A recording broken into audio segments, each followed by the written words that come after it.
একটা সংখ্যা থেকে 35 কমে গেলে সংখ্যাটি 80% উঠছে, তাহলে ওইদিকে তোমার 35 কমে যাচ্ছে, এদিকে তোমার 20% কমে কিন্তু 80% উঠছে। তাহলে আমরা ডাইরেক্ট লিখতে পারি কি, যে 20% সমান সমান 35, 1% সমান কত, 100% সমান কত। এই 100% হলো মূল সংখ্যাটি বেরোলো, কিন্তু আমাদের উত্তর চাইছে সংখ্যাটির 4/5 মান কত।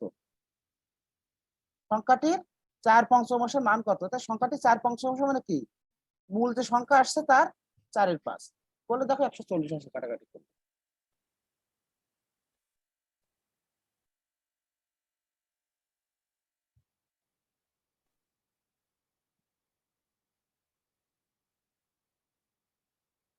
বোঝা গেছে? হ্যাঁ দাদা।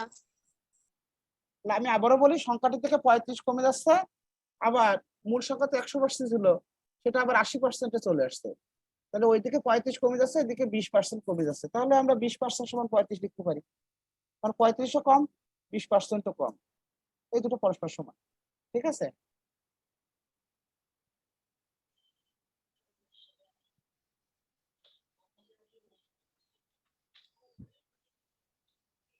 এবার আমরা আসি 39 দাগে। 39 দাগে বলা হয়েছে একটি সংখ্যার 30%-এর 15%-এর মান হয় 18।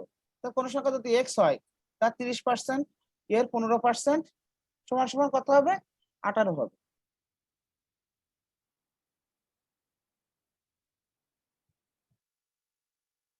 তাহলে খেয়াল করো, একটি সংখ্যা এর 30%, এর 15% সমান সমান 18। এক্স এর 30%, এর 15% সমান সমান 18।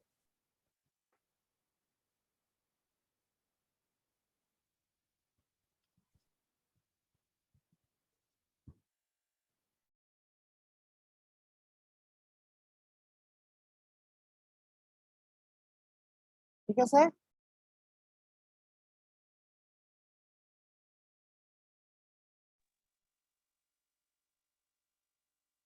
কাটাকাটি করো, দেখো কত আসে।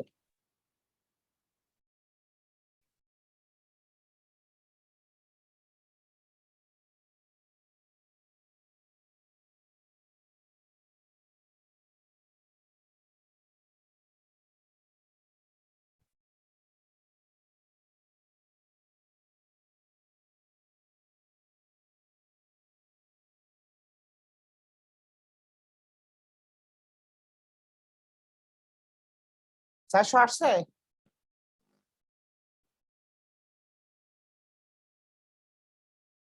আর কার কোনো সমস্যা হচ্ছে আজকে পরীক্ষার?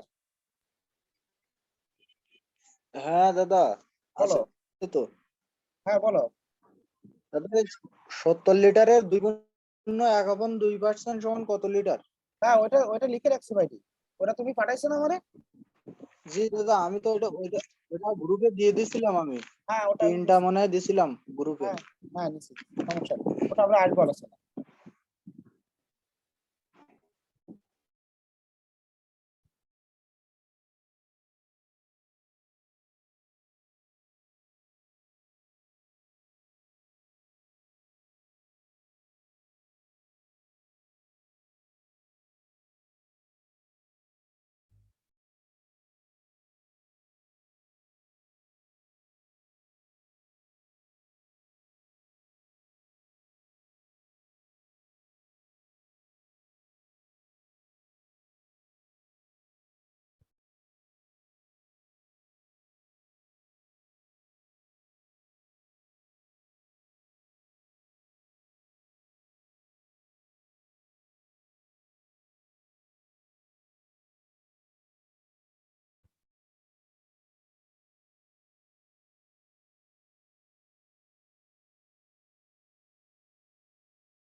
দেখো, আমরা পার্টস অফ স্পিচ আলোচনা করতেছিলাম। এই পার্টস অফ স্পিচের কিন্তু নাউন, প্রোনাউন, ভার্ব, অ্যাডজেক্টিভ, এগুলো কিন্তু আমরা আলোচনা করেছিলাম। আজকে আমাদের আলোচনার বিষয় হলো অ্যাডভার্ব।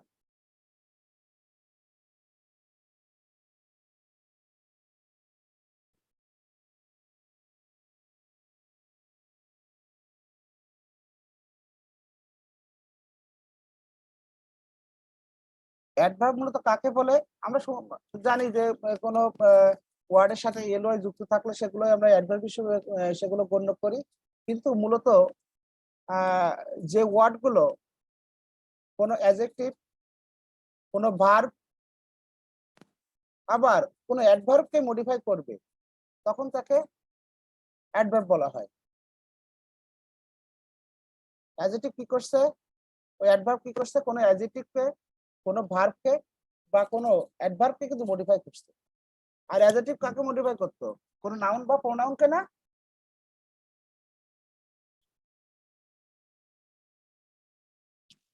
অ্যাডজেক্টিভ কিন্তু কোনো নাউন বা প্রোনাউনকে মডিফাই করতো, কিন্তু অ্যাডভার্ব কি করবে? কোনো অ্যাডজেক্টিভ, কোনো ভার্ব, আবার সে নিজেকেও কিন্তু মডিফাই করে, কিন্তু অ্যাডভার্বকে মডিফাই করে।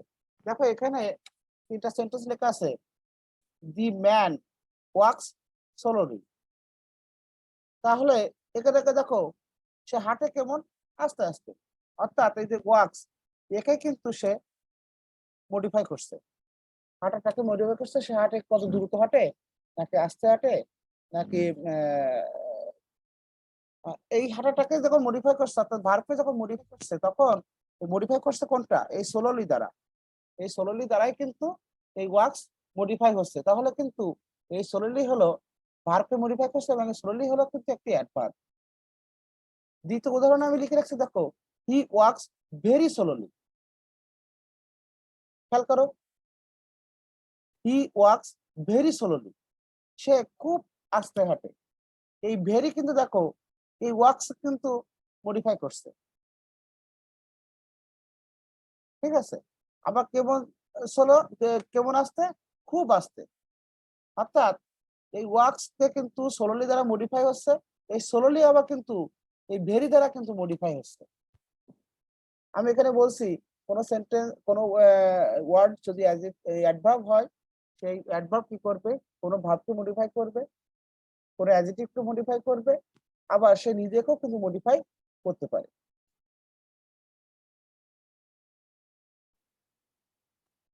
তাহলে এখানে এই ওয়ার্কস প্রথমে সোলোলি দ্বারা মডিফাই হচ্ছে, পরে কি হচ্ছে? এই সোলোলি কিন্তু আবার এই ভেরি দ্বারা মডিফাই হচ্ছে। সে হাঁটে কেমন?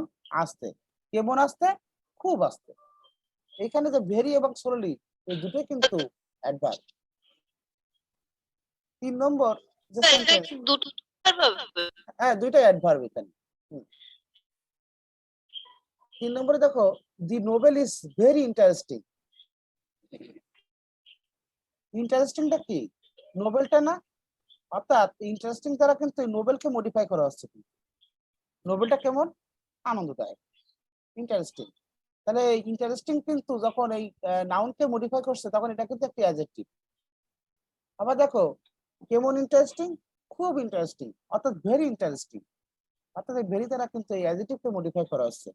তাহলে এখানে কিন্তু এই ভেরি হলো অ্যাডভার্ব এবং এই ইন্টারেস্টিং হলো অ্যাডজেক্টিভ। তাহলে প্রথম সেন্টেন্সে আমরা দেখছি সে ভার্বকে মডিফাই করছে, দ্বিতীয় সেন্টেন্সে দেখছি আমরা সেটা অ্যাডভার্বকে মডিফাই করছে, এবং তৃতীয় সেন্টেন্সে আমরা দেখছি সেটা অ্যাডজেক্টিভকে মডিফাই করছে। সুতরাং আমরা আরো সহজভাবে বলতে পারি যে ওয়ার্ড কোনো ভার্বকে মডিফাই করবে, কোনো অ্যাডজেক্টিভকে মডিফাই করবে, বা অন্য কোনো অ্যাডভার্বকেও মডিফাই করবে, তখন সেটাকে বলা হবে অ্যাডভার্ব। তাহলে অ্যাডভার্ব হতে গেলে কি হওয়া লাগবে? কোনো ভার্বকে মডিফাই করা লাগবে, কোনো অ্যাডজেক্টিভকে মডিফাই করা লাগবে, বা অ্যাডভার্বকে মডিফাই করা লাগবে। অ্যাডভার্ব আমরা 3 ভাগে ভাগ করি। আমাদের মূলত কিন্তু এই তোমার এই ক্লাসিফিকেশন কিন্তু আসলে তেমন একটা আসে না। তারপর আমাদের জেনে রাখা দরকার সিম্পল অ্যাডভার্ব, যেরকম লিখছি seldom, now, near, be, up, fast, very, always ইত্যাদি ইত্যাদি। ইন্টারোগেটিভ অ্যাডভার্ব হয়, হোয়ার, হোয়েন, অর্থাৎ ডাব্লিউএইচ যুক্ত যেসব ওয়ার্ড গুলো কোশ্চেন ওয়ার্ড, সেগুলো কিন্তু ইন্টারোগেটিভ অ্যাডভার্ব, এগুলো অ্যাডভার্ব হিসেবে ব্যবহৃত হয়। রিলেটিভ বা conjunctional adverb, sorry, relative or conjunctive adverb, যেরকম হোয়েন, হোয়ার, হয় ইত্যাদি। অর্থাৎ এই হোয়েন, হোয়ার এগুলো কিন্তু ইন্টারোগেটিভ সেন্টেন্সে ব্যবহৃত হয়, আবার এগুলো কিন্তু কনজাংশন হিসেবে বা দুটি সেন্টেন্সের ভিতরে রিলেশন দেখাতে কিন্তু এটি ব্যবহৃত হয়। তাহলে আমরা অ্যাডভার্বকে কয়টি ভাগে ভাগ করলাম? 3টি ভাগে ভাগ করলাম। Simple adverb, interrogative adverb, relation or conjunctive adverb.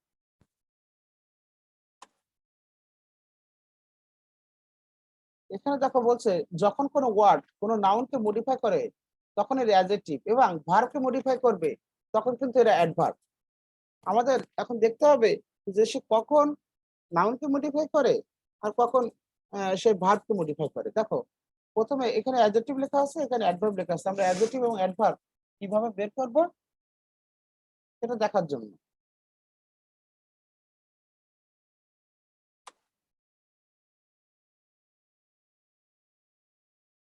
দেখো he is my best first friend. এই ফার্স্ট ফ্রেন্ডটা অবশ্য ভুল আছে, সে হয় কি আমার প্রথম বন্ধু, অর্থাৎ ফার্স্ট দ্বারা কি হচ্ছে তার বন্ধুকে বোঝাচ্ছে। আবার হি ওয়ার্কস ফার্স্ট, এই ফ্রেন্ডটা কিন্তু নাউন, এই নাউন কিন্তু ফার্স্ট দ্বারা মডিফাই হচ্ছে, অর্থাৎ এইটা হলো নাউন আর এটা হলো অ্যাডজেক্টিভ। এই দেখো এই সেন্টেন্সে দেখো হি ওয়ার্কস ফার্স্ট, সে হাঁটে কেমন দ্রুত, এটা কিন্তু আমরা প্রথমেই দেখে আসছি। তাহলে এখানে এই ওয়ার্কসটা কি ছিল, ভার্ব ছিল, ফার্স্ট দ্বারা কি হচ্ছে ওয়ার্কস কে মডিফাই করা হচ্ছে। তাহলে এই ফার্স্ট কিন্তু এখানে অ্যাডভার্ব, অর্থাৎ এই ফার্স্ট কিন্তু দেখো এখানে অ্যাডজেক্টিভ হিসেবে ব্যবহৃত হয়েছে, আবার এই সেন্টেন্সে এটা কি হয়েছে অ্যাডভার্ব হিসেবে ব্যবহৃত হয়েছে। 2 নম্বরে দেখো he is a hard worker, say worker কেমন হার্ড ওয়ার্কার। তাহলে দেখো এই ওয়ার্কার হলো নাউন, এই ওয়ার্কারকে কিন্তু এই হার্ড দ্বারা কিন্তু মডিফাই করা হয়েছে। তাহলে এই নাউনকে যেহেতু হার্ড মডিফাই করছে তাহলে এটা কিন্তু একটা অ্যাডজেক্টিভ।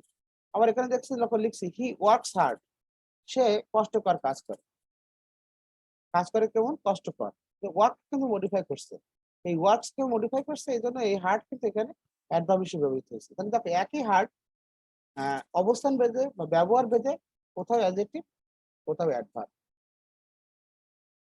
দেখো এখানে বলেছে হি ইজ ওয়েল, হেলথ কে বোঝাচ্ছে।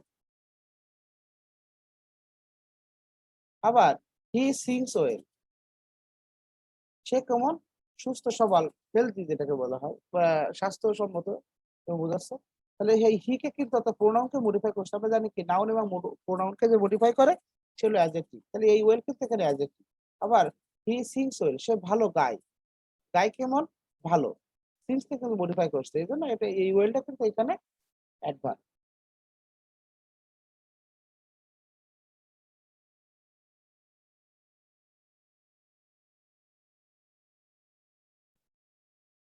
তবে দেখো স্টিল ওয়াটার রান ডিপ,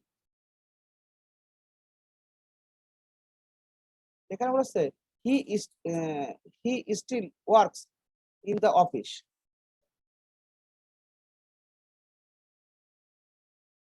এই স্টিল দ্বারা কিন্তু এই ওয়াটারকে কিন্তু মডিফাই করছে। আচ্ছা এই 2 নম্বর সেন্টেন্সে আমি আর একটু কথা বলে আসি। দেখো এ হার্ড ওয়ার্কার, অর্থাৎ article plus adjective plus noun, এটা একটু মনে রাখবা, article plus adjective plus noun, অর্থাৎ আর্টিকেল আর নাউনের মাঝখানে কিন্তু সবসময় অ্যাডজেক্টিভ আসে। স্টিল ওয়াটার রান ডিপ, দেখো এই স্টিল দ্বারা কিন্তু এই ওয়াটারকে মডিফাই করছে, এই ওয়াটার হলো নাউন, এই স্টিল দ্বারা মডিফাই হচ্ছে এটার নাউনকে মানে কি দাদা? হ্যাঁ এটার মানে কি স্টিল ওয়াটার রান ডিপ? দেখতে হবে,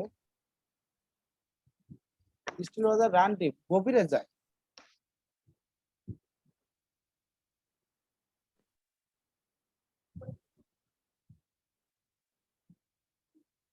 আচ্ছা এটা বলছি আমি।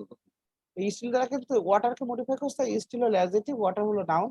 এখানে বলছে he still works in that office, এই স্টিল দ্বারা কিন্তু এই ওয়ার্ককে কিন্তু মডিফাই করছে, এই জন্য এই ভার্বকে মডিফাই করছে, এই জন্য কিন্তু এই স্টিল কিন্তু এখানে অ্যাডভার্ব।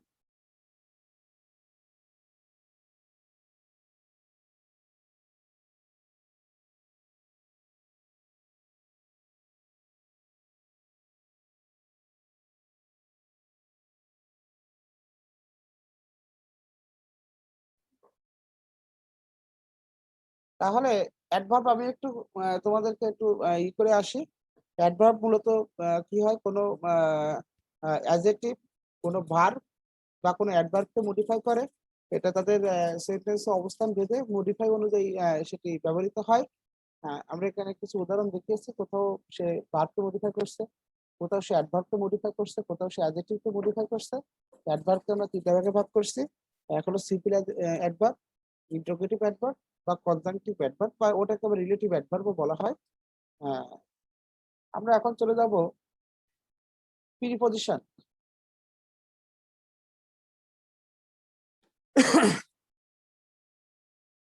দেখো, প্রি অর্থাৎ পূর্বে, অর্থাৎ পজিশনত অবস্থান, অর্থাৎ যে ওয়ার্ড গুলো নাউন বা প্রোনাউনের পূর্বে বসে সেগুলো কি সেন্টেন্সের অন্য কোনো নাউন অ্যাডজেক্টিভ ভার্বের সাথে সেই নাউন বা প্রোনাউনের সম্পর্ক নির্দেশ করে, তখন তাকে প্রিপজিশন বলে। তাহলে এর কিন্তু প্রিপজিশন মূলত আমরা একটা জিনিস বুঝলাম যে প্রিপজিশন অর্থ হলো প্রি অর্থাৎ পূর্বে, পজিশনত অবস্থান অর্থাৎ পূর্বে অবস্থান করে। এগুলো কি হয়, কোনো নাউন বা প্রোনাউনের আগে কিন্তু অবস্থান করে। প্রিপজিশন সম্পর্কে আমরা সবাই খুব কম বেশি জানি। প্রিপজিশনের আমরা দেখো কিছু প্রকারভেদ আছে।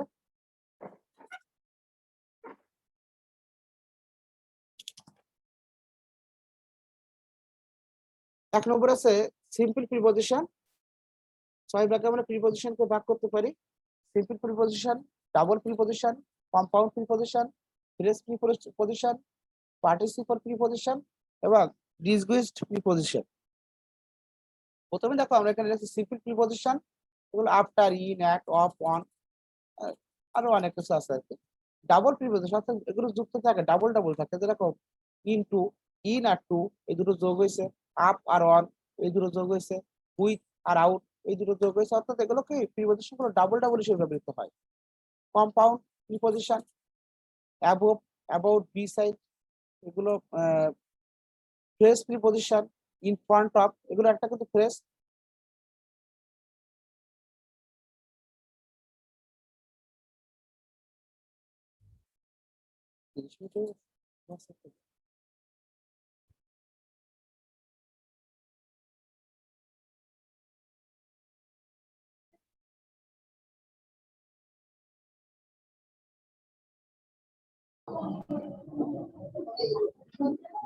দেখো, ফ্রেজ প্রিপজিশন আছে in front of, instead of, in account of. আবার পার্টিসিপল প্রিপজিশন আছে কনসার্নিং, পাস্ট, রিগার্ডিং ইত্যাদি ইত্যাদি। ডিসগুইজড প্রিপজিশন আছে এ হান্টিং। আমরা প্রিপজিশন গুলো তো মুখস্থ করব। এখন এখানে আমাদের প্রিপজিশনের গুরুত্বপূর্ণ হলো কিছু ওয়ার্ড। আমরা দেখছি যে কয়েকটা পরীক্ষা প্রশ্ন আসছে, সেখানে উত্তর হলো নো প্রিপজিশন, অর্থাৎ এই সেন্টেন্সের ক্ষেত্রে কোনো প্রিপজিশন বসে না। দেখো সেই ওয়ার্ড গুলো এখানে লিখে রাখছি যে নিম্নলিখিত ওয়ার্ড বা শব্দের পর কোনো প্রিপজিশন বসে না, যেরকম announce, answer, accent, attack, comprise, confuse, concern, contemplate.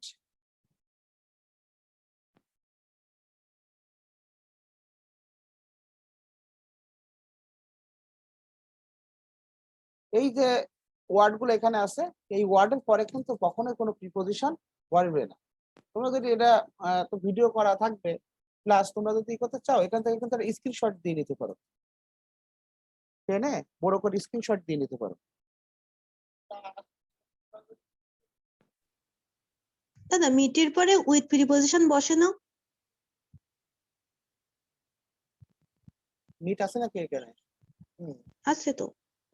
এটা একটু দেখতে হবে, এটা বই থেকে ডাইরেক্ট তুলে দেওয়া তো। তারপরে ইন্টার, ইনটু আসে,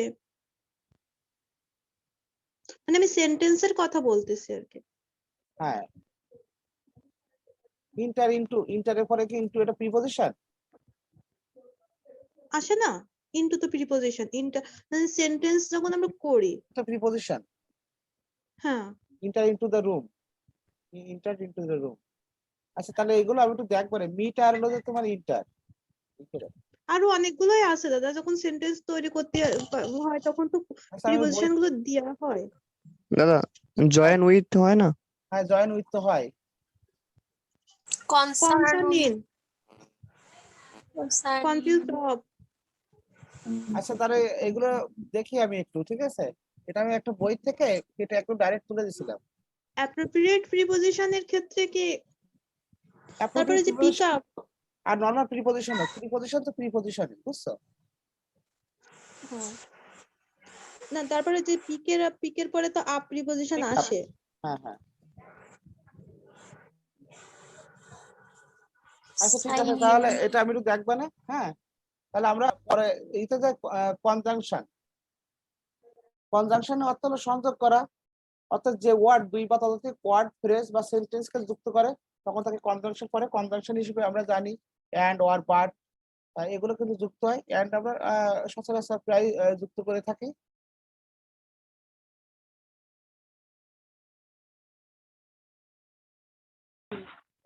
কনজাংশনকে মূলত তিন ভাগে ভাগ করা যায়: কোঅর্ডিনেটিং কনজাংশন, সাবঅর্ডিনেটিং কনজাংশন আর কোরিলেটিভ কনজাংশন। এই কনজাংশনে কিন্তু এই যে তিনটা সেক্টর নিয়ে কিন্তু বিশদ আলোচনা আছে, এবং এই কোঅর্ডিনেটিং কনজাংশন বা সাবঅর্ডিনেটিং কনজাংশন এগুলো নিয়ে আমরা অন্য একটি ক্লাসে আলোচনা করব। আমরা মূলত কনজাংশন সম্পর্কে ছোট একটা ধারণা দেওয়ার জন্য ক্লাসটা, কারণ এগুলো পরীক্ষায় আসে কিন্তু। পরে আসছে দেখো ইন্টারজেকশন, যে ওয়ার্ড মনের আবেগ বা আকস্মিক ভাব, আনন্দ, বিষাদ, বিস্ময়, ঘৃণা, ভয় ইত্যাদি প্রকাশ করে, সেইগুলোকে ইন্টারজেকশন বলে। যেরকম হুররে মানে আনন্দ প্রকাশ করার ক্ষেত্রে, ও বিস্ময় প্রকাশ করার ক্ষেত্রে, ব্রেভো মানে সাবাস, এলাস মানে দুঃখ প্রকাশ করার জন্য। এগুলো কিন্তু আমরা ইন্টারজেকশন কিন্তু আমরা আনন্দ বা ঘৃণা বা ভয় বা দুঃখ বা বিষাদ, এগুলো যখন আমরা হ্যাঁ বলো। আপনার কথা শুনতে অসুবিধা হচ্ছে, মিউট করতে বলেন, পাশে কথা হচ্ছে। সমস্যা নেই, সবাই মিউট করবে হয়তো, সবাই মিউট করবে আর কি। সবাই তো এখনো শিখে পারেনি সম্পূর্ণ, যা বুঝছো, আস্তে আস্তে হয়ে যাবে সবকিছু।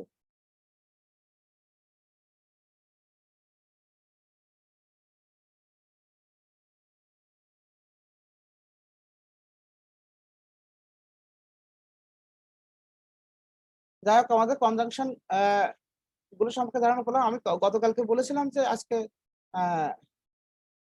তোমাদের টেন্স নিয়ে আলোচনা করব। টেন্স নিয়ে আলোচনা, অবশ্য টেন্স সম্পর্কে তোমরা সবাই টুকটাক জানো। আমার যেহেতু পরে রাইট ফর্মস অফ ভার্ব অর্থাৎ ভার্বের ব্যবহার এগুলোতে যাব, এই জন্য টেন্স আমাদের কাজে লাগবে। এই জন্য টেন্স কে আমরা মূলত তিন ভাগে ভাগ করে দেখি: প্রেজেন্ট টেন্স, পাস্ট টেন্স।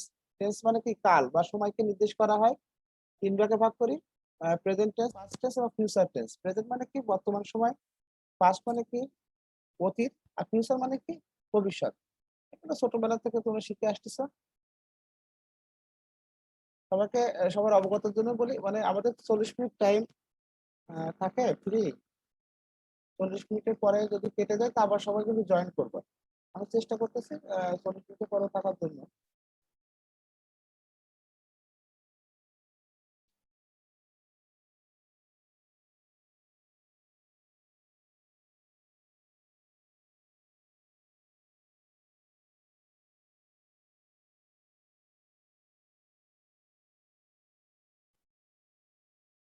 আচ্ছা, ক্লাসিফিকেশন অফ টেন্স, আমরা টেন্সকে তিন ভাগে ভাগ করছি।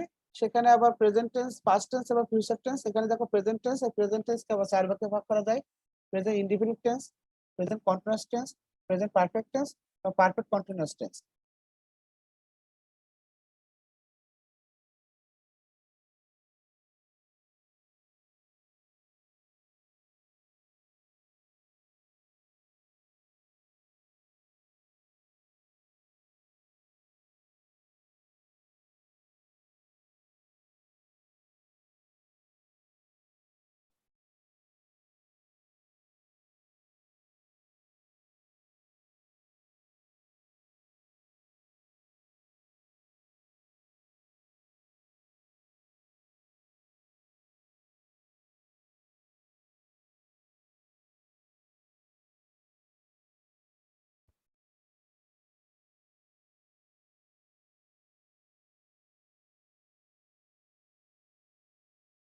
তাহলে প্রেজেন্ট টেন্সকে আমরা আবার চার ভাগে ভাগ করছি: present indefinite tense, present continuous tense, perfect tense, perfect continuous tense. এবার যদি আমরা পাস্ট টেন্স কে ক্লাসিফিকেশন করি, তাহলে past indefinite tense, past continuous tense, past perfect tense, past perfect continuous tense. Future tense কেও আমরা এই 4 ভাগে ভাগ করি, future indefinite tense, future continuous tense, future perfect tense, future perfect continuous tense. এগুলো আমরা কিন্তু সবাই জানি। আমাদের এখন জানতে হবে এই টেন্স গুলো গঠন সম্পর্কে। আমরা প্রথমে আসি present indefinite tense. Present indefinite টেন্সে গঠন হলো সাবজেক্ট প্লাস ভার্ব, এস বা ইএস প্লাস অবজেক্ট। অর্থাৎ সাবজেক্ট সাবজেক্ট যদি থার্ড পারসন সিঙ্গুলার নাম্বার হয় তাহলে ভার্বের সঙ্গে এস বা ইএস যুক্ত হয়।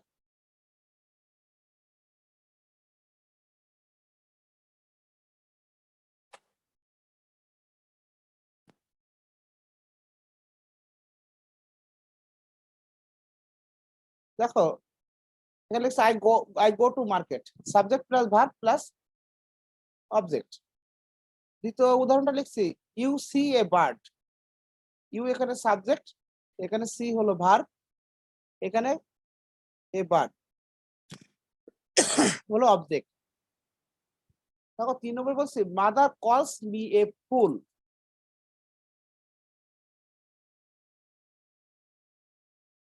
এই মাদার কিন্তু এখানে থার্ড পারসন সিঙ্গুলার নাম্বার, এই জন্য এই ভার্ব কলের সঙ্গে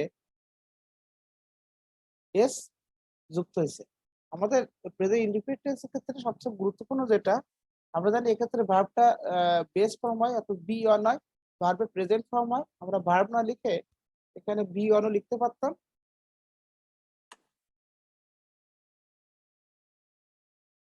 শুধুমাত্র আমাদের খেয়াল রাখতে হবে যে সাবজেক্ট যদি থার্ড পারসন সিঙ্গুলার নাম্বার হয় তাহলে ভার্বের সঙ্গে এস বা ইএস যুক্ত হবে। প্রেজেন্ট কন্টিনিউয়াস টেন্স এর গঠন হলো সাবজেক্টের পরে এখানে অক্সিলারি ভার্ব আসবে এম ইজ আর, এরপরে কি হবে ভার্বের সঙ্গে আইএনজি যুক্ত হবে। দেখো subject plus am is are plus B plus ING, অর্থাৎ ভার্বের সঙ্গে আইএনজি প্লাস অবজেক্ট।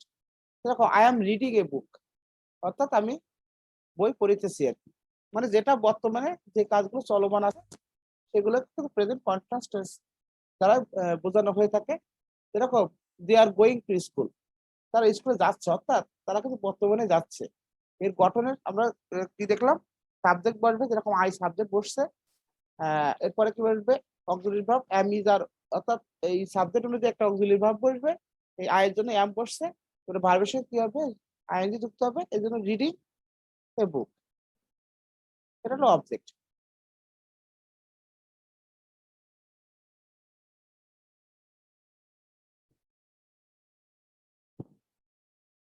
আমরা আসি পাস্ট পারফেক্ট টেন্সে। পাস্ট পারফেক্ট টেন্সের গঠন হলো subject plus have has plus ভি3, অর্থাৎ ভার্বের past participle form plus object. দেখো I have eaten rice, I হলো সাবজেক্ট, এখানে যে অক্সিলারি ভার্ব হ্যাভ এবং হ্যাজ তার সাবজেক্ট অনুযায়ী আসবে, আয়ের জন্য এখানে কি আসছে হ্যাভ আসছে, ইটেন, অর্থাৎ মূল ওয়ার্ডটা কিন্তু ইট প্রেজেন্ট ফর্ম, এর পাস্ট পার্টিসিপল ফর্ম অর্থাৎ ভি3 ফর্ম আসছে eaten rice, subject plus have বা হ্যাজ প্লাস ভি3 প্লাস অবজেক্ট। আমাদের এই টেন্সটা একটু দ্রুত যাব, তোমরা একটু বাসায় এগুলো একটু দেখে নিবা। এরকম লিখছি we have seen him, we হলো সাবজেক্ট, এখানে উইর জন্য হ্যাভ আসছে, সি এর পাস্ট পার্টিসিপল ফর্ম হলো সিন হিম, অবজেক্ট। এখানে কথা হলো সাবজেক্ট এবং অবজেক্ট এ দুটো আমি কিভাবে পাই, আমি কিন্তু ক্লাসে একদিন বলেছিলাম তোমাদেরকে যে ভার্বের কাছে যদি কে বা কারা দিয়ে প্রশ্ন করা হয় তাহলে সাবজেক্ট আসে, এবং ভার্বের কাছে যদি কি বা কাকে দিয়ে প্রশ্ন করি তাহলে কিন্তু আমরা অবজেক্টটা পাবো। এই সাবজেক্ট অবজেক্টের কথা আমরা এখানে বলছি।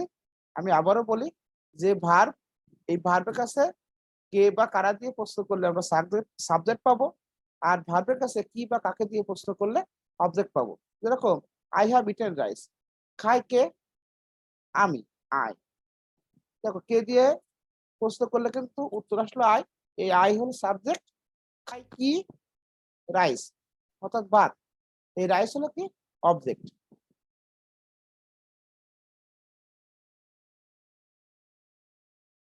তাহলে আমি আবারও বলি যে ভার্বের কাছে কে বা কারা দিয়ে প্রশ্ন করলে আমরা সাবজেক্ট পাবো, এবং ভার্বের কাছে কি বা কাকে দিয়ে প্রশ্ন করলে আমরা অবজেক্ট কিন্তু পাবো। কিছু কিছু জায়গায় কিন্তু আমাদের সাবজেক্ট অবজেক্ট বের করা কিন্তু খুবই গুরুত্বপূর্ণ একটি বিষয় হয়ে যায়। আমাদের পরবর্তী আসি।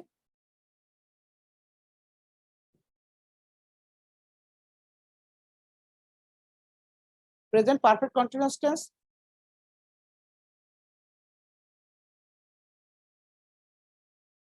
এর গঠন হলো সাবজেক্ট প্লাস হ্যাভ বা হ্যাজ প্লাস ভার্বের সঙ্গে আইএনজি যুক্ত হবে এখানে। দেখো যেখানে কন্টিনিউয়াস আছে সেখানে কিন্তু ভার্বের সঙ্গে আইএনজি যুক্ত আছে, এটা একটু মাথায় রাখবা, প্লাস অবজেক্ট। এখন কথা হলো কি, এইখানে প্রেজেন্ট পারফেক্ট কন্টিনিউয়াস টেন্সে এখানে একটা ব্যবহার আছে ফর এবং সিন্স এর ব্যবহার, যেটা আমাদের পরীক্ষা আসে এবং এটা কিন্তু আমরা রাইট ফর্ম অফ ভার্বস এর আলোচনায়, অর্থাৎ ভার্ব ফর্ম রাইট আর রং, এটা আলোচনায় কিন্তু আমরা পাবো। কখন ফর বসে কখন সিন্স বসে, তার আগে আমরা একটা উদাহরণ দেখে আসি। দেখো I have sorry it has been raining for 5 hours। দেখো সাবজেক্ট ইট, হ্যাভ বা হ্যাজ, ইটের জন্য হ্যাজ আসছে, তারপর একটা বিন আসবে, বিন কিন্তু এখানে লেখা হয়নি।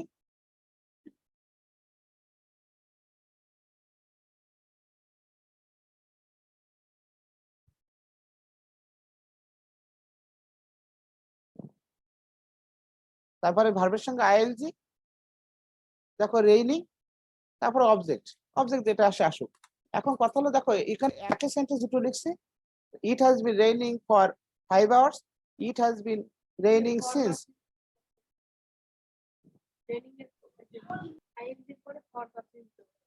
ওটা দেখিনি, it has been raining since 5 AM। কোথায় সিন্স হবে কোথায় ফর হবে, আমরা এই জায়গাটা একটু খেয়াল করি। আমি এটা তোমাদের বোঝার জন্য একটু কালার করে দিই। এখানে ফর ব্যবহৃত হয়েছে,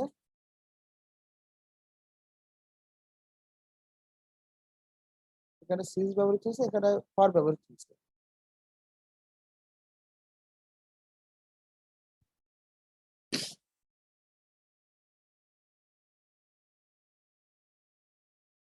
আমি কিন্তু বলতে পারতাম I have been living here since 1990, অর্থাৎ আমি 1990 সাল থেকে এখানে বসবাস করি। আমি কিন্তু আরেকটা সেন্টেন্সে বলতে পারতাম I have been living here for 5 years, অর্থাৎ আমি 5 বছর ধরে এখানে বসবাস করি। এটা কিন্তু আমাদের সেন্টেন্স কারেকশনে পরে কোথায় সিন্স বসবে এবং কোথায় ফর বসবে। আমাদের মনে রাখতে হবে যে যদি কোনো নির্দিষ্ট সময় বা নির্দিষ্ট তারিখ থেকে বলা হয় তাহলে সেখানে কিন্তু সিন্স বসে, যেরকম 5টা থেকে, এটা কিন্তু নির্দিষ্ট, অর্থাৎ সকাল 5টা থেকে বৃষ্টি হচ্ছে 5 AM। আমি 1990 সাল থেকে এখানে বসবাস করি, অর্থাৎ এটা কিন্তু নির্দিষ্ট যে 1990 সাল থেকে আমি এখানে বসবাস করি। I have been living here 1990 since 1990, অর্থাৎ এই ক্ষেত্রে কিন্তু সিন্স বসে যখন সময় বলো তারিখ বলো কোনো যাই বলো না সেটা নির্দিষ্ট হয়। কিন্তু প্রথম সেন্টেন্সে এটা লিখছি it has been raining for 5 hours। দেখো 5 ঘন্টা ধরে বৃষ্টি হচ্ছে, কিন্তু কয়টা থেকে হচ্ছে বা কখন থেকে হচ্ছে এটা কিন্তু আমরা জানি না। আবার আমি বলছি I have been living here for 5 years, অর্থাৎ আমি 5 বছর ধরে এখানে বসবাস করি, কিন্তু কোনো নির্দিষ্ট তারিখ কোনো নির্দিষ্ট সাল কিন্তু এখানে নাই, নির্দিষ্ট সময় কিন্তু এখানে নাই, 5 বছর ধরে বসবাস করি। তাহলে যখন কোনো নির্দিষ্ট আবার যেখানে দেখবা থেকে আছে সেখানে কিন্তু সিন্স আছে, আর ধরে হলে সেখানে কিন্তু ফর বসে। এটা যদি আমরা বাংলায় উচ্চারণ করতে পারি, বাংলা যদি আমরা অনুবাদ ভালো মতো করতে পারি তাহলে কিন্তু সিন্স আর ফরের ব্যবহারে কিন্তু আমাদের সমস্যা হবে না। আমি যেটা মনে করি যে নির্দিষ্ট সময় বা নির্দিষ্ট সাল বা নির্দিষ্ট সময়টা যদি নির্দিষ্ট থাকে তাহলে সেখানে কিন্তু সিন্স বসবে, আর যদি নির্দিষ্ট না থাকে অনির্দিষ্ট থাকে অর্থাৎ ধরে আহ এরকম সময় কিন্তু ফর বসবে। আমরা আরো প্রশ্নে আসলে বা আমরা যখন রাইট ফর্ম অফ ভার্বস করবো তখন আরো বিস্তারিত আলোচনা করবো এই বিষয়ে। আমরা আসি পাস্ট ইনডিফিনিট টেন্সে, অর্থাৎ অতীতকালে কোনো কাজ হয়েছিল বা সম্পন্ন হয়েছিল এবং বোঝাতে পাস্ট ইনডিফিনিট টেন্স হয়। আর এখানে দেখো সেনার উপায় হিসেবে ক্রিয়াপদের শেষে লাম লে লেন লি ইত্যাদি থাকে, এগুলো তোমরা অবশ্যই জানো। এর গঠন হলো subject plus verb past form plus dot dot dot, অর্থাৎ এখানে সাবজেক্ট বসবে এবং ভার্বে কি বলবে পাস্ট ফর্ম বসবে। আমরা যদি এক্সাম্পলে আসি দেখো I receive your letter yesterday. Yesterday দেখো এটা কিন্তু নির্দিষ্ট আছে গতকাল, এটা কোনো ইয়েস্টারডে দ্বারা কিন্তু ভালোভাবে বোঝা যাচ্ছে যে এই সেন্টেন্সটি কিন্তু পাস্ট টেন্সে।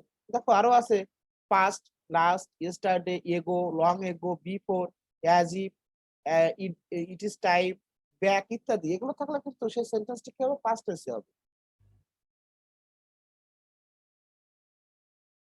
দেখো we waited until the plane to কাম,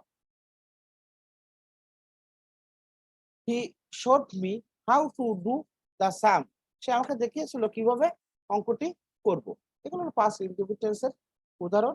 আমরা আসি পাস্ট কন্টিনিউয়াস টেন্স।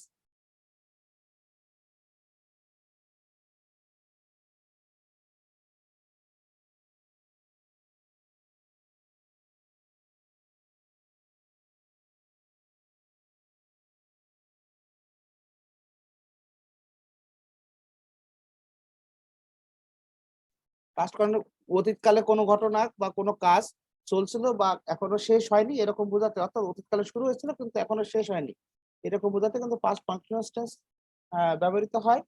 আমরা পাস্ট কন্টিনিউয়াস টেন্সের উপায় দেখো, at that moment, at that time, then. আমি কিন্তু এই আগে যেগুলো present indefinite tense, present continuous tense, এখানে কিন্তু প্রেজেন্ট কন্টিনিউয়াস টেন্স চেনার উপায় ছিল in this time, in this moment. আর এখানে পাস্ট কন্টিনিউয়াস টেন্স চেনার উপায় কিন্তু in that time, at that time, in that moment, এগুলো। এখন এর স্ট্রাকচার আমরা দেখি, সাবজেক্ট প্লাস ওয়াজ বা ওয়্যার প্লাস ভার্বের সঙ্গে আইএনজি যুক্ত হবে।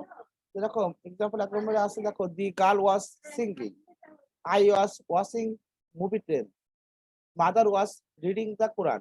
দেখো এখানে বলছে সাবজেক্ট দি গার্ল, ওয়াজ বা ওয়্যার, ওয়াজ ভার্বের সঙ্গে আইএনজি, সিঙ্গিং। এখন দেখো আই আছে, সাবজেক্ট ওয়াজ, এই যে অংশটির ভার্ব ওয়াজ বা ওয়্যার, তার ওয়াজ আসছে, ভার্বের সঙ্গে আইএনজি যুক্ত হয়েছে, মুভি দেন। এই দেখো দেনের জন্য কিন্তু এটা বলা হচ্ছে, এটা হলো পাস্ট কন্টিনিউয়াস টেন্সে। আমরা পরবর্তীতে চলে যাই পাস্ট পারফেক্ট টেন্সে।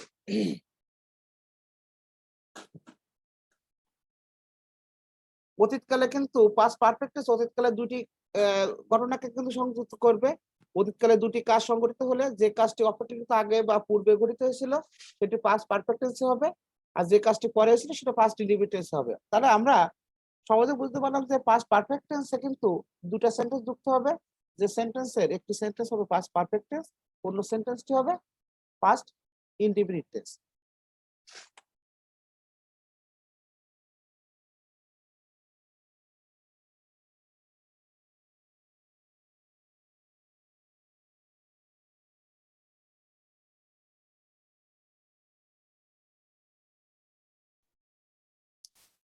যেরকম তাহলে আমাদের এখন জানা বিষয় যে দুটো সেন্টেন্সকে যুক্ত করছে, দুটো সেন্টেন্স, একটা হলো পাস্ট ইনডিফিনিট টেন্স আর একটা হলো পাস্ট পারফেক্ট টেন্স। তাহলে কোনটা আগে কোনটা কোথায় বলবে এটা কিন্তু আমাদের জানতে হবে।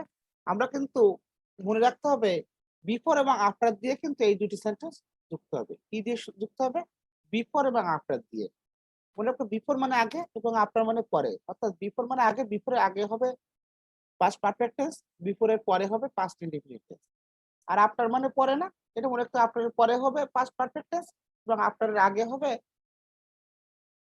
Past indefinite tense. দেখো এখানে একটা উদাহরণ লিখে রাখছিলাম, দি পেশেন্ট হ্যাড ডাইড। এটা হলো একদম কমন একটা উদাহরণ, সব ক্লাসে আছে, সব প্রথম থেকে এই উদাহরণ সবাই দেখে আসে আর কি। দি patient had died before the doctor came, অর্থাৎ ডাক্তার আসিবার পূর্বে রোগীটি মারা গেল। এখানে 2 নম্বর লিখছি, the train had reached Dhaka in time, ট্রেনটি সময় মতো ঢাকায় পৌঁছিয়েছিল। আমরা এবার আসি পাস্ট পারফেক্ট কন্টিনিউয়াস টেন্সে। অতীতকালে দুইটি কাজের মধ্যে যেটি অধিক অপেক্ষাকৃত দীর্ঘ সময় চলেছিল তা বোঝার জন্য পাস্ট পারফেক্ট কন্টিনিউয়াস টেন্স ব্যবহৃত হয়। অতীতকালে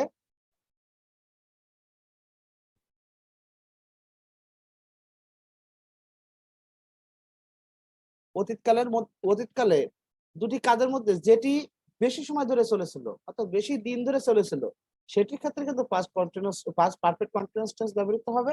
যেরকম এর গঠনটা আমরা দেখে আসি, সাবজেক্ট প্লাস হ্যাড বিন, আগে কিন্তু ছিল শুধু হ্যাড, পাস্ট পারফেক্ট টেন্সের গঠন ছিল কিন্তু সাবজেক্ট প্লাস হ্যাড প্লাস ভার্বের পাস্ট পার্টিসিপল। আর এখানে দেখো সেই হ্যাডের সঙ্গে একটা বিন যুক্ত হচ্ছে। আমি বলছিলাম কি যে কন্টিনিউয়াস থাকলে সেটি ভার্বের সঙ্গে আইএনজি যুক্ত হবে, এটা আমাদের মাথায় রাখতে হবে। Subject plus had been plus ভার্বের সঙ্গে আইএনজি যোগ প্লাস ডট ডট ডট। এরকম লিখছে, it had been raining since Sunday, I had been reading before he came. It had been raining for 2 hours. দেখো এখানে কিন্তু সিন্স এবং ফরের কিন্তু কাজ আছে। দেখো সিন্স সানডে, এই সানডে কিন্তু একটা নির্দিষ্ট ছিল, রবিবার নির্দিষ্ট ছিল, এই জন্য কিন্তু এর আগে সিন্স ব্যবহৃত হয়েছে।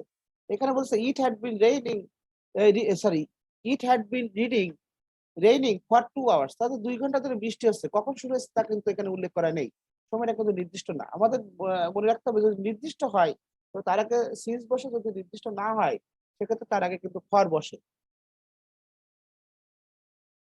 আমরা পরবর্তীতে চলে যাও ফিউচার টেন্সে। প্রথমে আমাদের আলোচনা আছে ফিউচার ইনডিফিনিট টেন্স, অর্থাৎ ভবিষ্যতে কোনো কাজ গঠিত হবে। ফিউচার মানে কি আমরা ভবিষ্যৎকে বুঝে থাকি, ভবিষ্যতে কোনো কাজ সংগঠিত হবে, এর উপরে তাকে ফিউচার ইনডিফিনিট টেন্স বলে। ফিউচার ইনডিফিনিট টেন্স বোঝার কিছু আমাদের কিছু ওয়ার্ড আছে যেগুলো থাকলে আমরা বুঝবো সেই সেন্টেন্সটি ফিউচার ইনডিফিনিট টেন্সে হবে। Tomorrow, next, next week, month, year ইত্যাদি থাকলে, অর্থাৎ নেক্সট যুক্ত থাকলো বা টুমরো থাকলো, এগুলো কিন্তু তোমার ফিউচারকে কিন্তু ইন্ডিকেট করে আর কি। ফিউচার ইনডিফিনিট টেন্সের তোমার গঠন সাবজেক্ট প্লাস শ্যাল বা উইল, অক্সিলারি ভার্ব কিন্তু এখানে প্রথমে চলে আসছে, প্লাস ভার্বের বেস ফর্ম, বা আমরা বি অন লিখতে পারি। উদাহরণে বলা হয়েছে he will go to school, সে স্কুলে যাবে। The patient will come round soon, patient দ্রুত সুস্থ হয়ে যাবে। দেখ এটা সহজ জিনিস, অধৈর্য হওয়ার কোনো কারণ নেই, আমাদের এটা আলোচনা করতে হবে। Future continuous, future indefinite tense আমরা দেখলাম। ফিউচার কন্টিনিউয়াস টেন্স আমরা আসি, ভবিষ্যতে কোনো কাজ কিছু সময় ধরে চলতে থাকবে। আমরা জানি ভবিষ্যতে কোনো কাজ যদি কিছু সময় ধরে চলতে থাকে এর উপজেলা সেটি প্রেজেন্ট কন্টিনিউয়াস টেন্সে হবে। যেরকম স্ট্রাকচার আমরা বলতে পারি যেটা সাবজেক্ট প্লাস শ্যাল বা উইল, যেটা আমাদের বসলো, এর সঙ্গে একটা অতিরিক্ত বি যুক্ত হবে এবং ভার্বের সঙ্গে আইএনজি যুক্ত হবে। যে কথা আমি বলছিলাম কন্টিনিউয়াস থাকলে কিন্তু তার সঙ্গে ভার্বের সঙ্গে আইএনজি যুক্ত হয়। সাবজেক্ট প্লাস শ্যাল বা উইল প্লাস বি আইএনজি। দেখো I shall be reading the book, we shall be playing football, we shall be waiting for you. দেখো এখানে কি হচ্ছে, subject plus shall plus B plus ভার্বের সঙ্গে আইএনজি, অর্থাৎ reading the বুক। এর গঠনটা কি আমি আবারও বলি, সাবজেক্ট প্লাস শ্যাল বা উইল প্লাস বি প্লাস ভার্বের সঙ্গে আইএনজি যুক্ত হবে plus dot dot dot. Future perfect tense, ভবিষ্যতে কোনো নির্দিষ্ট সময়ে কোনো কাজ সংগঠিত হয়ে থাকবে এরূপ বোঝালে ভার্বটি ফিউচার ভার্বের ফিউচার পারফেক্ট টেন্স হয়। দুটি কাজের মধ্যে যে কাজটি অপেক্ষাকৃত পূর্বে সম্পন্ন হবে বোঝাতে সেটি ফিউচার পারফেক্ট হবে, আর যে কাজটি অপর কাজটি বোঝাবে সেটি প্রেজেন্ট ইনডিফিনিট টেন্সে হবে। দেখো এর গঠন আমরা এখানে লিখছি সাবজেক্ট প্লাস শ্যাল বা উইল প্লাস হ্যাভ প্লাস ভার্বের পাস্ট পার্টিসিপল। আমরা যদি একটি উদাহরণে যাই, he will have doing some before he goes to school. আমরা এখানে বলছি we shall have been waiting before he comes. আমি কিন্তু সেই বিফোর এবং আফটারের কথা আবার তোমাদের মনে করাই দিই। বিফোর মানে আগে, এই বিফোর বা আফটার দিয়ে যদি কোনো সেন্টেন্স, দুটো সেন্টেন্স যুক্ত হয়, বিফোরের আগেরটা কিন্তু হবে ফিউচার পারফেক্ট কন্টিনিউয়াস টেন্সে, পরেরটা হবে কিন্তু প্রেজেন্ট ইনডিফিনিট টেন্সে। আবারও বলি, বিফোরের আগে হবে ফিউচার পারফেক্ট কন্টিনিউয়াস টেন্সে, আর পরেরটা হবে কিন্তু প্রেজেন্ট ইনডিফিনিট টেন্সে।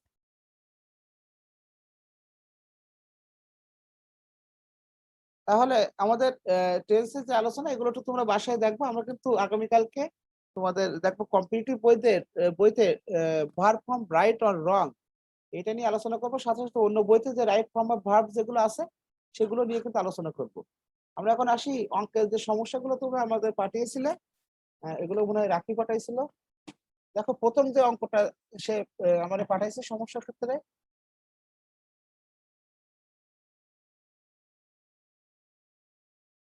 একটি বইয়ের নির্ধারিত বিক্রয় মূল্য ৮০ টাকা, বইটি ৬০ টাকায় বিক্রয় করা হলে শতকরা বাট্টার পরিমাণ কত? এই বাট্টা মানে কি জানো? ছাড় দেওয়া। বাট্টা মানে হলো ছাড় দেওয়া। তাহলে দেখো বইটি কিন্তু বিক্রয় মূল্য ৮০ টাকা ছিল, তাহলে বইটা কিন্তু 60 টাকায় বিক্রয় করা হয়েছে, তাহলে ছাড় দিছে কত বা বারটা দিছে কত? 20 টাকা, 80 20 টাকায়, টাকা। 20 টাকায়, 1 টাকায়, 100 টাকায়।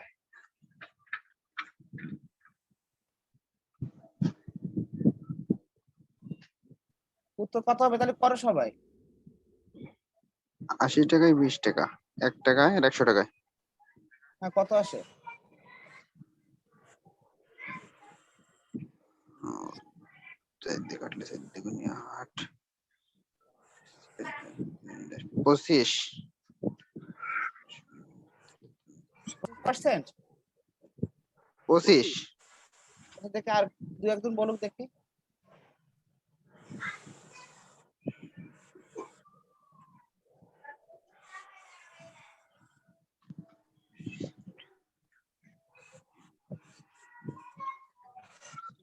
তাহলে আমি আবারও বলি, একটি বই দাদা নির্ধারিত, 25 হচ্ছে তো? হ্যাঁ 25 হবে।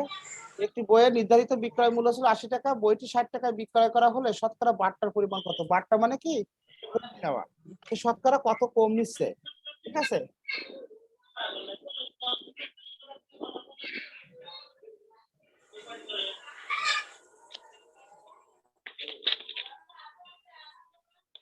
তাহলে দেখো, তাহলে বাট্টা নেই কত?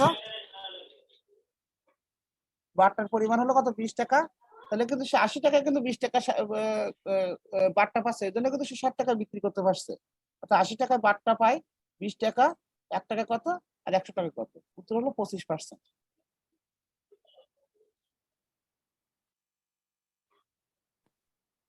উত্তর হলো 25%।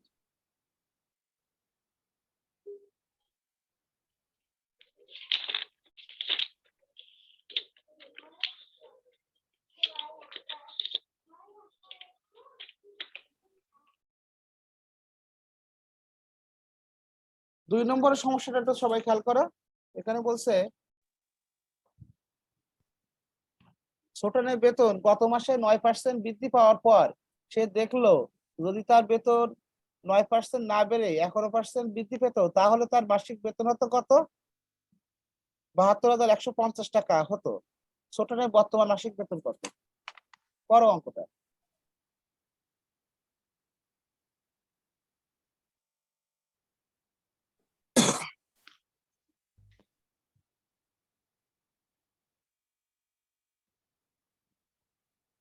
এটা দাও তো। 72,150 নাকি ওটা দেখা যাচ্ছে? 72,150, হ্যাঁ।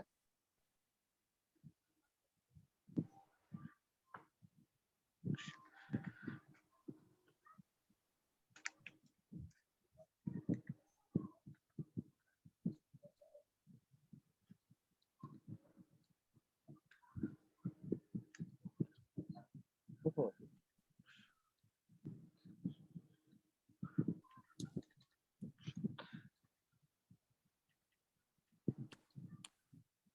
65,000 নাকি? হ্যাঁ 65,000। কিভাবে করছেন তাই বলো।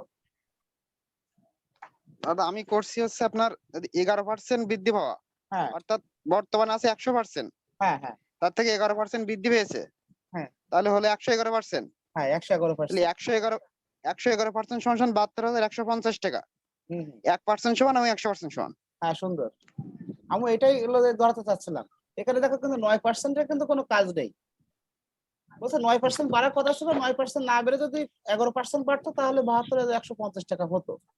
ছোটনের বর্তমান মাসিক বেতন বর্তমান 100%, তারপরে আমরা যদি ক্রয় মূল্য আসি 100%, ভিত্তি মূল্য আসি 100%, তাহলে সব ক্ষেত্রে আমাদের কি করতে হবে? তোমাদের 100%টা বের করতে হবে।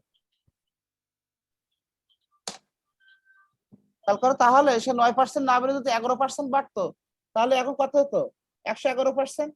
তাহলে 111% সমান 72,150, 1% সমান কত আর 100% সমান কত?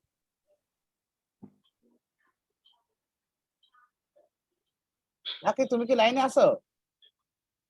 হ্যাঁ দাদা আসি। অঙ্কের উত্তর মিলতেছে তো? হ্যাঁ ঠিক আছে। দাদা এটা একটু কাটাকাটি করেন। 111 দিয়ে কাটো।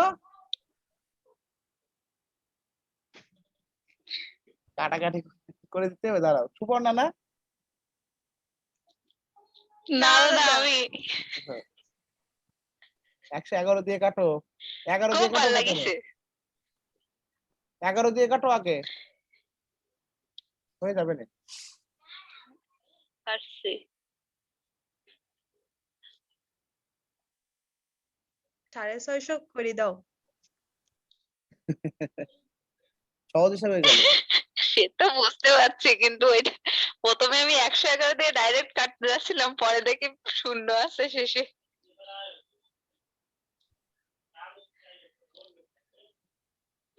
আচ্ছা, যাই হোক, আমাদের পরে যে অঙ্কটা আছে, আবুলের সাপ্তাহিক বেতন 16% বৃদ্ধি পেল। তিনি প্রতি মাসে 812 টাকা উপার্জন করতে পারেন।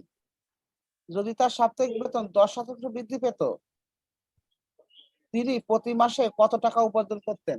করো অঙ্কটা।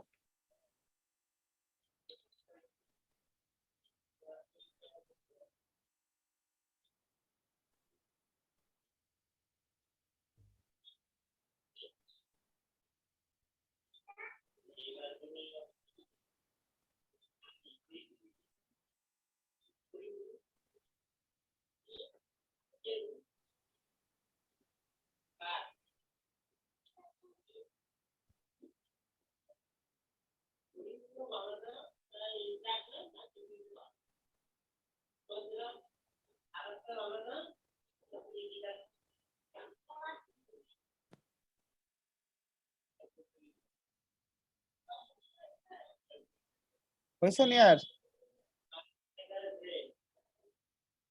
করতেছি দাদা।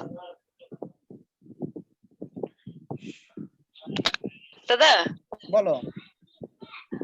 এটা 16% সমান 815, 1% আর 10%? না, দেখো আবার বলছি, আবুলের সাপ্তাহিক বেতন 16% বৃদ্ধি পেলে তিনি প্রতি মাসে 812 টাকা উপার্জন করতে পারেন। অর্থাৎ তার উপার্জনে কিন্তু 812 টাকা। উপার্জনের পরিমাণ কম দেখে মনে করে না যে এটা শুধুমাত্র 16%। তাহলে তার 100% ছিল, আরো 16% বেড়ে গেলে কত? 116%। এই 116%-এর জন্য ও তিনি কিন্তু 812 টাকা পেতেন। 1% জন্য কত পাবেন? আর 10% বৃদ্ধি পেলে কত হয়? 110%। 110% সমান সমান কত? হ্যাঁ।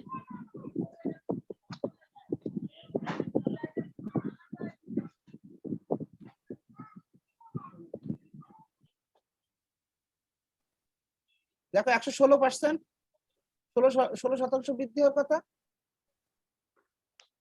হ্যাঁ দাদা। আর 1% সমান কত? আর বলছে 10% বাড়লে কত হতো? তাহলে 100% তো মূল ছিল, 10% বাড়লে 110। দাদা এটা কাটাকাটি করেন। কাটাকাটি করা লাগবে এটা। কেন এবার 7 দিয়ে কাটি দাও 116 দিয়ে? হ্যাঁ, এইবার এই দেখো হয়ে গেছে। 7 11 77।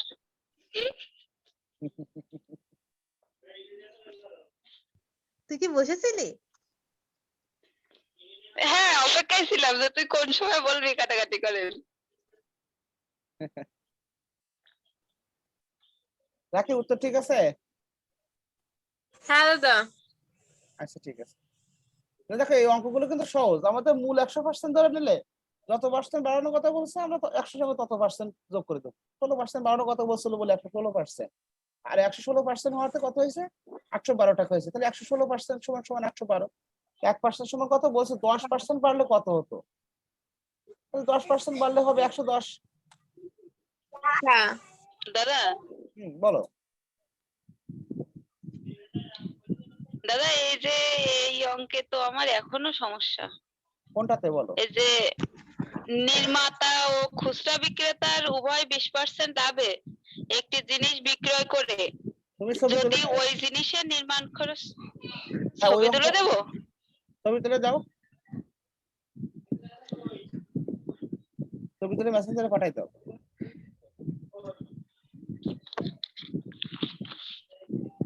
তারপর দেখো বলছে একটি আয়তাকারের দৈর্ঘ্য 10% বৃদ্ধি, প্রস্থ 20% হ্রাস করার ফলে এর ক্ষেত্রফল 12% হ্রাস পেল। পি এর মান কত?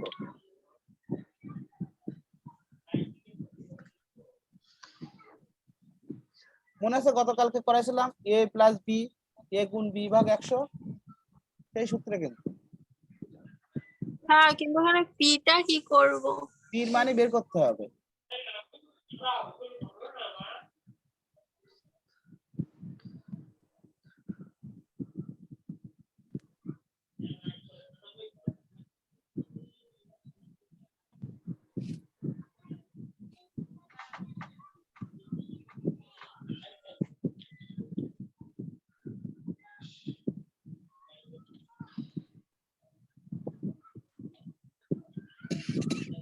দাদা একটু করে দেন।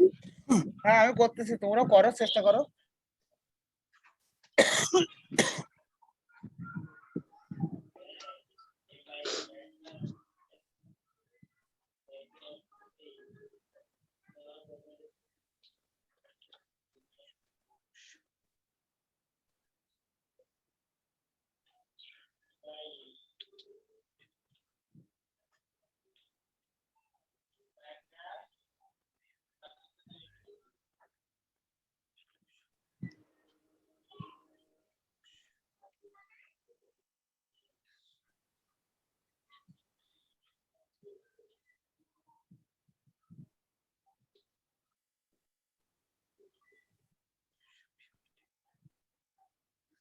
মাইনাস 100p/10 নাকি? কত আসছে? Minus 100p/10। না, পির মানে তো বের করতে হবে। ও সরি,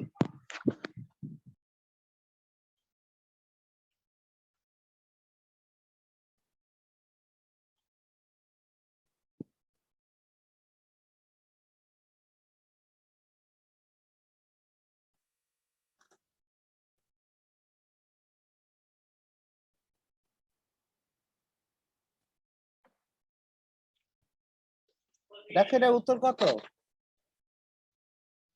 দাদা মাইনাস 130 কি? না মাইনাস 130 দাদা? না,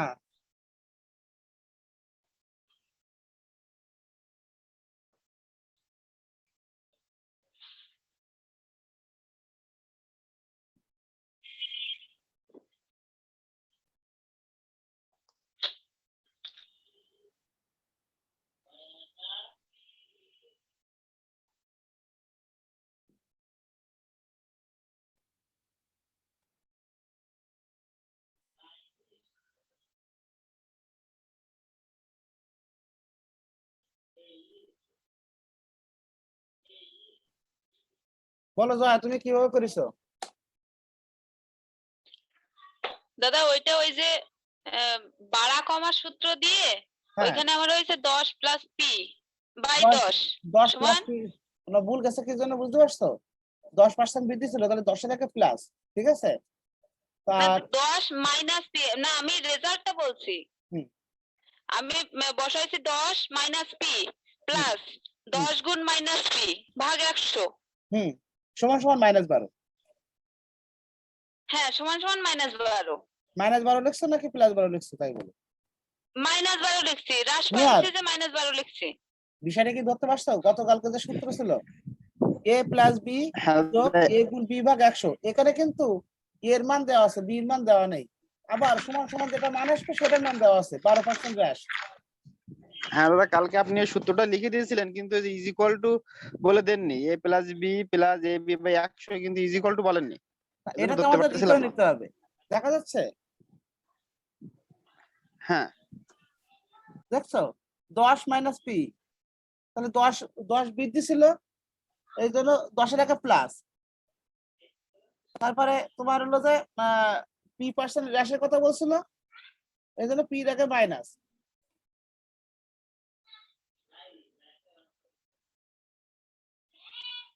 আর পরে মাঝখানে যোগ, তারপরে 10 গুণ মাইনাস পি, যেহেতু পি মাইনাস হ্রাসের কথা বলছে এই জন্য মাইনাস পি ভাগ 100, সূত্রের 100 সমান সমান টোটাল বলছে কি 12% হ্রাস পাইছে। টোটাল আমরা যেটা উত্তর বের করছিলাম না, সেটা কিন্তু এই 12% হ্রাস, সমান সমান -12। এটা ক্যালকুলেশন করো, দেখো -20 উত্তর চলে আসবে। হ্যাঁ দাদা, আমার ক্যালকুলেশনে ভুল হয়েছে। ক্যালকুলেশনে ভুল গেছে না? হ্যাঁ রাখি তুমি এই সূত্র কালকে লিখছিলে? ওইটা লিখেছিলাম দাদা, কিন্তু -12 হবে, হ্যাঁ মানে -12 হবে। ইকুয়াল টু মানে ইকুয়াল টু মানে এটা এখানে কি উত্তরটা বসাই দেওয়া ছিল, উত্তরটা বসাই দেওয়া ছিল বলে সমান সমান -12, ঠিক আছে? আচ্ছা দাদা।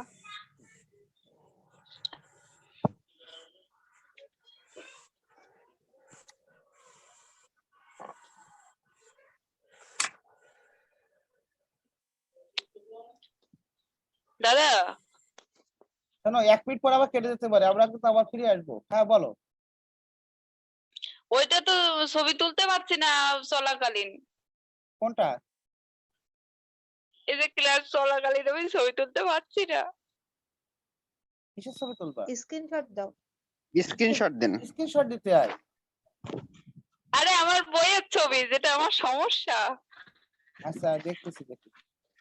শোনো, লাইন মনে কেটে যাবে না, তুমি তাড়াতাড়ি করে একটা ছবি তুলে নিয়ে নে, বুঝছো? আচ্ছা দাদা। তো আবার 40 মিনিট হয়ে যাচ্ছে তো এই জন্য।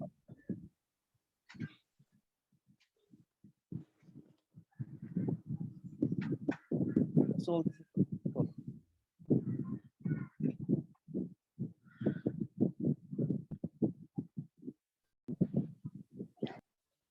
সমস্যা নেই, আর এখন টানা তো ক্লাস রেকর্ডিং হচ্ছে না। না, রেকর্ডিং হচ্ছে, আমার মনে ছিল না, চালু করে দিচ্ছি। তাহলে দেখো 70-এর বলছে 2.12%, মানে কি 70-এর 5/2%, তাই না? হুম।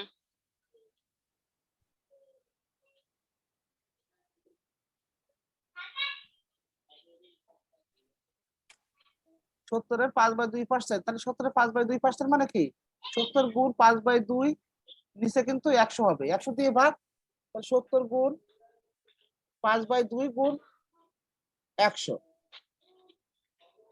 তাহলে আমাদের কাটাকাটি করলে হচ্ছে 7/4, 4 দিয়ে যদি 7 কে ভাগ করি তাহলে আসে কত?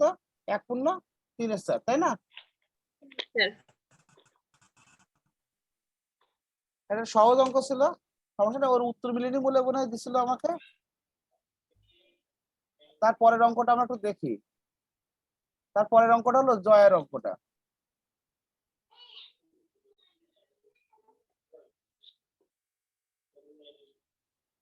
এই অঙ্কে তোমার তো সমস্যার কথা না, বলো কি হচ্ছে? দাদা ও আগেও করেছি, কিন্তু ওই মানে সেই একবারেই করতে পারতেছি না। কেন? দেখা যাচ্ছে না দাদা। দাদা বুঝতে পারছি, পরে করছি, কিন্তু ওই এই অঙ্কটাই বারবার আমি ভুলে যাই, কেন বুঝলাম না। আচ্ছা দেখতেছি।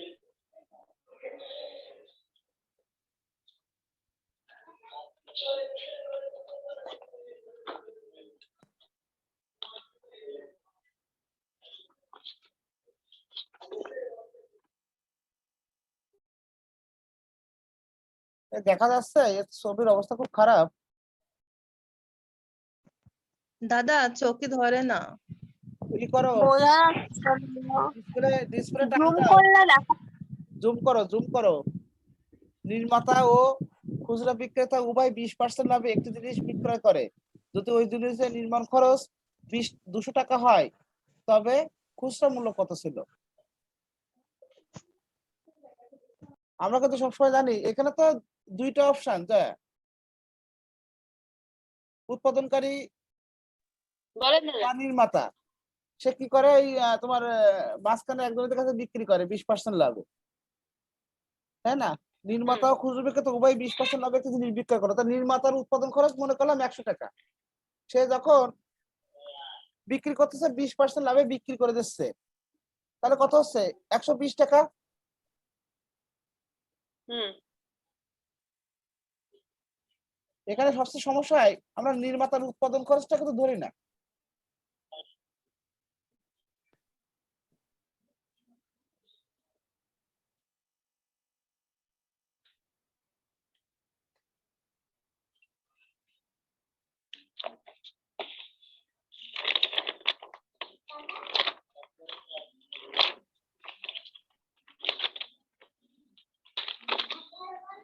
নির্মাতা যেটা বিক্রি করে যাচ্ছে সেটা কি খুচরা বিক্রেতা কিনতেছে না? খুচরা বিক্রেতা ওখানে কি করতেছে? হ্যাঁ দাদা। আবার 20% লাভ করতেছে না? দাদা হ্যাঁ বলো। এটা হচ্ছে আপনার প্রথমে করছি ওই যে 20%, ওইটা আপনার নির্মাতার বিক্রয় মূল্য বা খুচরা বিক্রেতার ক্রয় মূল্য হ্যাঁ 100 প্লাস 20 সমান হ্যাঁ 120 হয়েছে। 120 টাকা।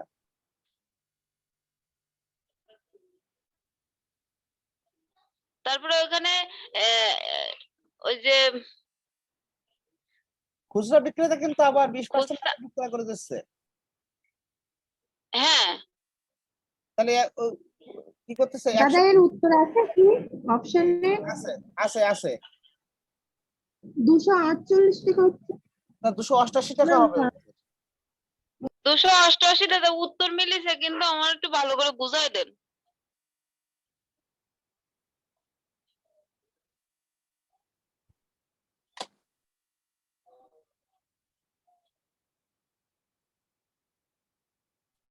দেখো আমি এখানে একটু লিখছি আর কি।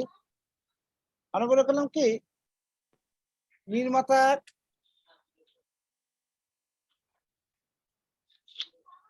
নির্মাতার উৎপাদন খরচ 100 টাকা, তাই না? তাহলে নির্মাতা কিন্তু উৎপাদন করতে তার 100 টাকা খরচ হ্যাঁ। হচ্ছে, সে কিন্তু কিছু লাভে তো বিক্রয় করবে। তাহলে নির্মাতার বিক্রয় খরচ কত? 120 টাকা, 20% লাভে, তাই তো নাকি? হ্যাঁ এখন এই যখন নির্মাতা যখন আবার খুচরো বিক্রেতার কাছে বিক্রয় করে দেবে, সরি খুচরো বিক্রেতা ওই নির্মাতা যখন খুচরো বিক্রেতার কাছে বিক্রয় করলো, ওটা কিন্তু খুচরা বিক্রেতা ক্রয় মূল্য হলো, তাই না? তাহলে নির্মাতার বিক্রয় মূল্য সমান সমান হ্যাঁ। খুচরা বিক্রেতার ক্রয় মূল্য সমান সমান 120 টাকা। এখন যে আমাদের সবসময় মনে রাখতে হবে কি লাভ ক্ষতি সবসময় ক্রয় মূল্যের উপরে হয়। লাভ ক্ষতি সবসময় কি হয়? ক্রয় মূল্যের উপরে হয়। ক্রয় মূল্য ছাড়াও কিন্তু বিক্রয় মূল্যের উপরে কিছু কিছু লাভ ক্ষতি দেখানো হয়েছে পরীক্ষায়। সেটা আমরা পরে আলোচনায় যাব। আমাদের মনে রাখতে হবে সবসময় যে অবস্থানে ক্রয় করবে সে তার ক্রয় মূল্যের উপরে লাভ করবে। এখানে নির্মাতা যেটা উৎপাদন করেছিল ওটাই ওর উৎপাদন মূল্য, ওইটাই ওর ক্রয় মূল্য, এই জন্য 20% বিক্রয় করে দিচ্ছে। খুচরা বিক্রেতা যেটা ওর ক্রয় করছে কত? 120 টাকা না?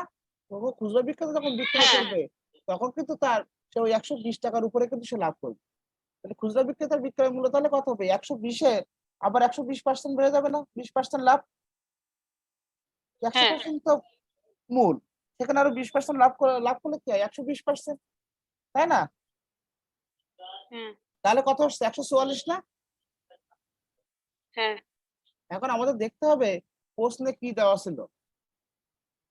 আমরা একটু আসি প্রশ্নটা দেখি।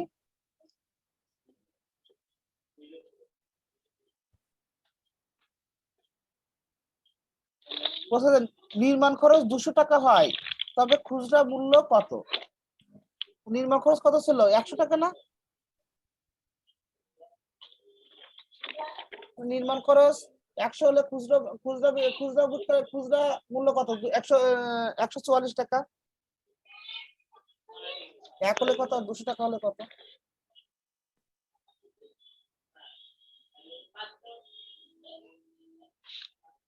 বুঝতে পারছো?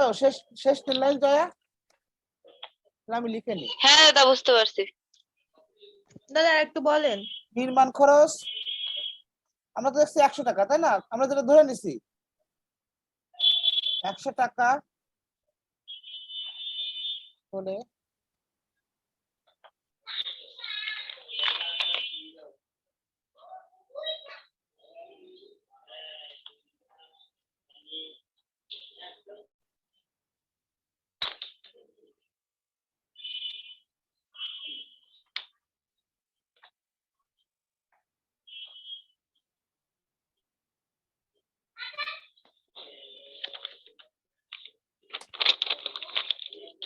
দেখো যারা বুঝতে পারোনি তারা একটু খেয়াল করো।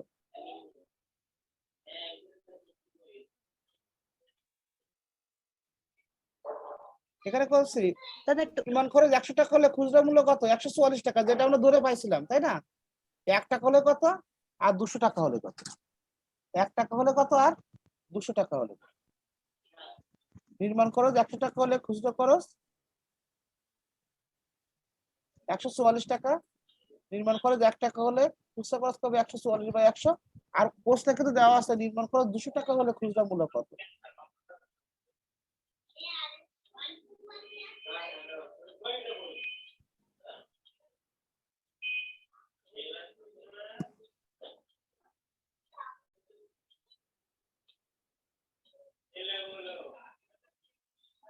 ঠিক আছে,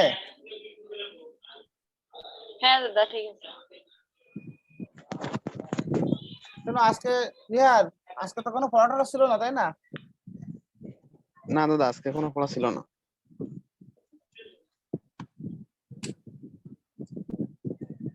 কালকে একটু পরীক্ষার রুটিন তোমরা লিখে নাও, কালকে কালকে পড়ায় তোমরা হয়তো টানা পড়াচ্ছে তোমাদের একটু কষ্ট হয়ে যাচ্ছে, পার্টিসিপেন্টটা দিন দিন কমে যাচ্ছে আর কি।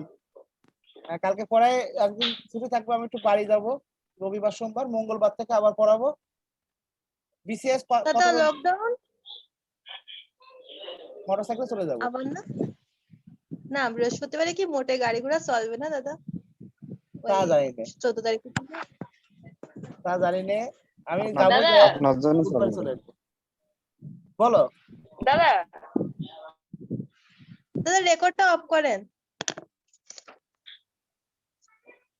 পড়া দিয়ে নি, তারপর রেকর্ডিং অফ করতেছি।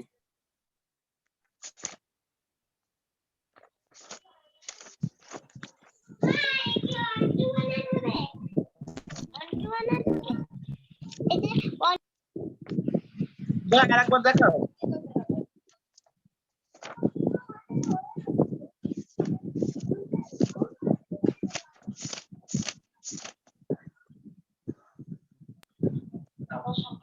দাদা কই বডি জয় আরেকবার দেখাও। দাদা এই যে আপনিও ওলট পালট করে বলবেন।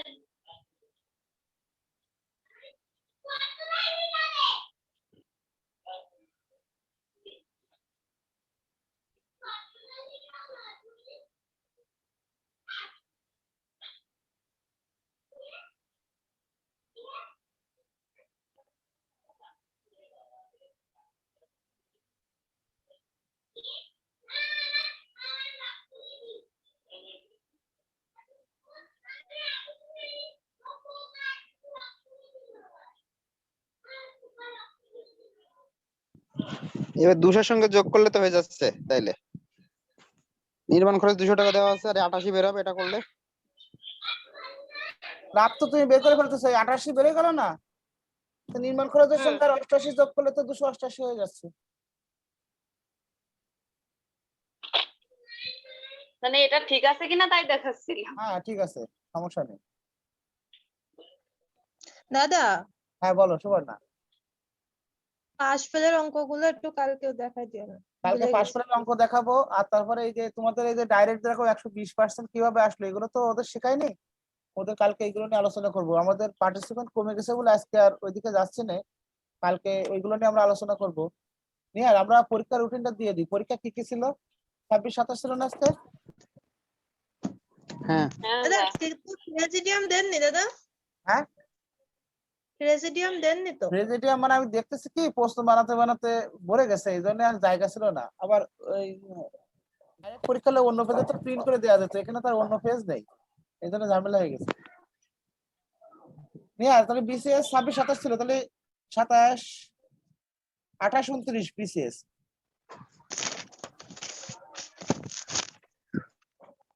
আজকে ইডিএম দিয়ে আগে, ইডিএম সে 1 থেকে 30 ছিল, মনে করো 1 থেকে 50। আগামীকালকে পরীক্ষা। থাক দাদা আর ম্যাথ দিয়ে দেন। পড়া রয়েছে তো কালকে আবার। কালকে পড়াবো, কালকে পরীক্ষায় বিসিএস 28, 29, ইডিএম 1 থেকে 50।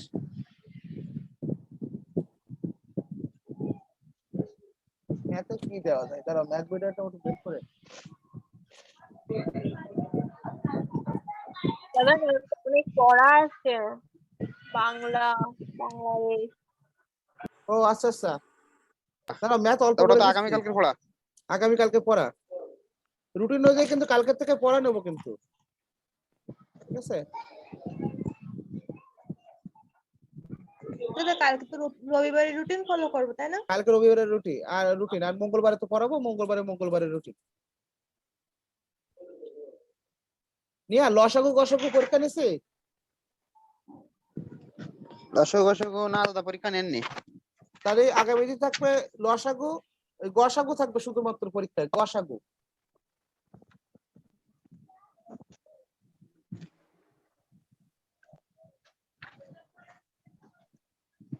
বিশেষ থাকবে 28 29, ইডিয়াম থাকবে 1 থেকে 50 আর ম্যাথ থাকবে গসাগু 31 থেকে 50। ওই তো 1 থেকে 50 ভিতরে করবো কিন্তু নিয়ার প্রশ্ন, যেহেতু আজকে 1 থেকে 30 করিনি, সেহেতু কালকে 1 থেকে 50 ও। ভিতরে প্রশ্ন করবো, মানে কালকে একটু ইংলিশটা বেশি দেবো। আর আগামী কালকে আমরা আচ্ছা। Verb form right or wrong অথবা কোলাজ ধরতে পারি, দেখি কোনটা আগে করালে আমাদের সুবিধা হবে। দাদা ক্লাসটা করেন। সবই করাবো আস্তে আস্তে, সমস্যা নেই।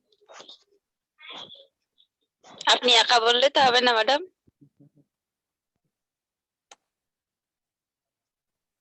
তুমি বলো। আমিও ক্লাস